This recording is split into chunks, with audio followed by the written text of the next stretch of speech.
Let me ask you something that may sound strange at first. When was the last time you had a thought that felt entirely your own? Not influenced by the news cycle, not borrowed from social media, not shaped by what your friends, your culture, or your favorite creators said. I mean, a thought so raw, so untouched that it felt like it rose from the deepest part of you. It's a tough question, isn't it? In our hyper-connected world, our minds have become these bustling crossroads of information. We're constantly bombarded with opinions, trends, and the right way to think about everything from politics to what brand of sneakers to buy. And while being part of a community is a beautiful, essential part of being human, I want to talk about a shadow, that S growing longer and longer, modern collectivism, and how it might be quietly suffocating individual thought. Now, when I say collectivism, I'm not talking about the simple, healthy act of working together for a common good. I'm talking about a more subtle, pervasive pressure to conform to a group's identity. This isn't about an evil mastermind trying to control us. It's something we often do to ourselves. We find a grouper, political tribe, a fandom, a social movement that resonates with us, and we start to adopt its language, its beliefs, its enemies, and its blind spots as our own. It feels safe, like belonging. It feels like we've found our people. But here's the danger. This sense of belonging can come at a cost. The group's truth can become our truth without us ever really questioning it. We start outsourcing our thinking. Instead of wrestling with a complex issue ourselves, we just look up what our side is supposed to think about it. It's easier, it's faster, and it guarantees we'll get those affirming likes and retweets from our tribe. The algorithm loves it. The group loves it. But what about you, the individual? Think about the online world. It's designed to sort us into echo chambers. The algorithms feed us content that reinforces what we already believe, making our group's perspective seem like the only logical one. Dissenting opinions aren't presented as different viewpoints to consider. They're framed as ignorant, malicious, or downright evil. The other side isn't just wrong. They're bad people. This creates a digital mob mentality where nuance is destroyed. If you dare to say, well, it's a bit more complicated than that, you risk being cast out, labeled a traitor to the cause. The pressure is immense.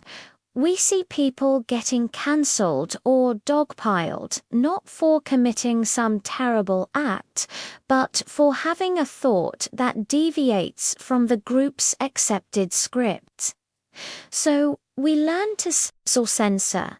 We keep our doubts, our questions, our unique perspectives to ourselves. We perform our agreement. We put on the uniform of the group's opinion because it's just safer. Over time, that performance stops feeling like a performance. The mask starts to merge with our face. The thoughts we suppress begin to fade, and eventually they might stop forming altogether. That's the scary part. That's the death of individual thought. Why does this matter so much? Because every single major leap forward in human history, in science, in art, in philosophy, in social justice, started with an individual who dared to think differently. It started with someone looking at the collective truth of their time and saying, "I'm not so sure about that, Galileo," challenging the idea that the universe revolved around the Earth, Rosa Parks refusing to accept the collective injustice of segregation. These weren't people who just went along with the group. They were individuals who listened to that inner voice, that unique personal conviction, even when it was dangerous. Progress doesn't come from 1,000 people repeating the same slogan. It comes from the friction of different ideas rubbing against each other.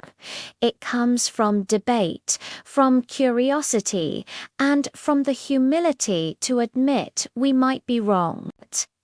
When we sacrifice our individual thought for the comfort of the collective, we're not just losing a part of ourselves. We're robbing the world of the very thing it needs to grow and evolve.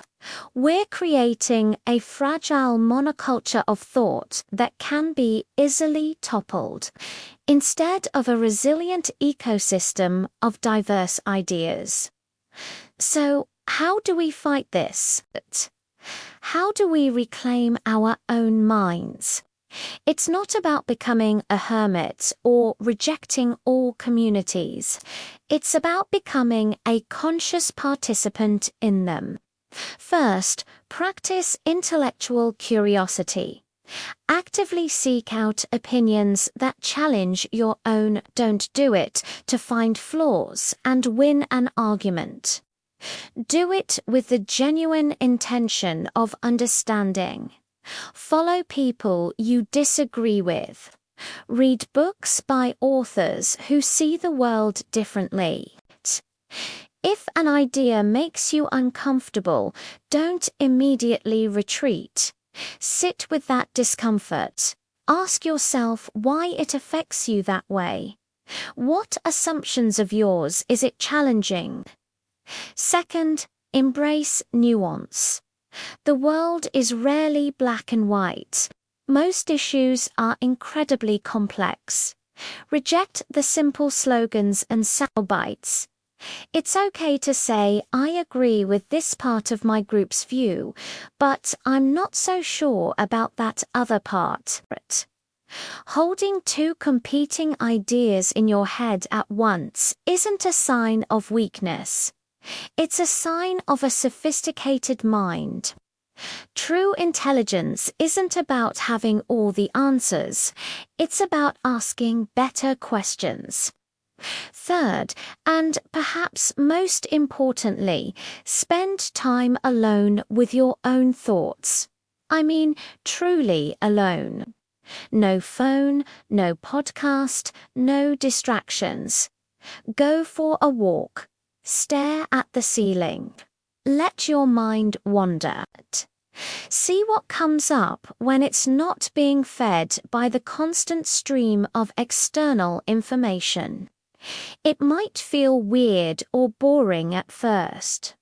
We're not used to the quiet. But in that quiet is where you'll find that thought that is entirely your own. That's where you get to meet yourself again. This isn't an easy path. The pull of the collective is strong. It offers safety, identity, and a sense of righteousness. To stand apart, even slightly, requires courage. But the reward is immeasurable. The reward is authenticity. It's integrity. It's the freedom of owning your own mind. I want to challenge you right now to find one small way to break out of your echo chamber this week. Read an article from a source you'd normally dismiss. Have a real conversation with someone you disagree with and just listen. Or simply carve out 15 minutes to be completely alone with your thoughts. Let's not let the comfort of the crowd lead to the death of the individual.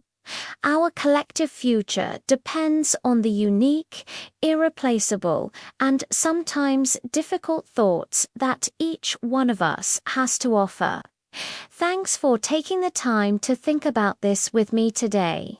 It's a complex topic, and I'd love to hear your own individual thoughts on it in the comments below. If this resonated with you, consider subscribing for more content that challenges the way we think. Take care, and I'll see you in the next one.